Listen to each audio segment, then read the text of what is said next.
Ang negosyong pag-aalaga ng baboy ay di biro. Seryosong trabaho ito.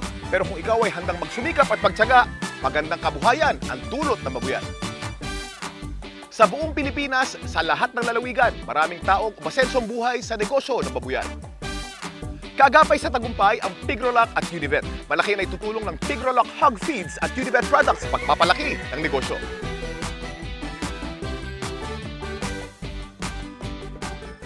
Ako rin nagkaroon ng problema sa maling akala sa pag-aalaga ng baboy. Tayong lahat, biktima ng maling akala. Tama ka dyan, pre. Pero meron akong tamang ginawa sa simula. Gumamit ako ng magandang uri ng feeds. Tamang simula yun. Saan ka naman nagkamali? Yun at yun lang ang feeds na ginamit ko mula pagkabik hanggang paglaki. Nye! Di ko alam na nag-iiba pala dapat ang feeds.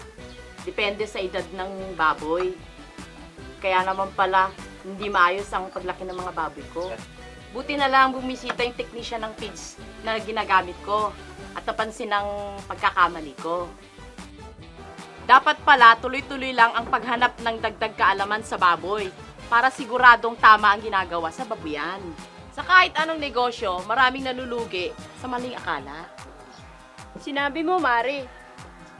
Baboy Kampiyon Tip. Magandang feeds, magandang baboy. Gumamit ng Pigrolac Premium Hog Feeds. May Pigro Builders kaya malaman, malusog, magandang katawan at hindi sakitin ng mga baboy. Sa mga inahin, gumamit ng Mama Pro, the Advanced Breeder Nutrition para dami biik, lakas gatas. Sa mga piglet naman, Early Wean, the Advanced Piglet Nutrition para iwas cowering, lakas resistensya.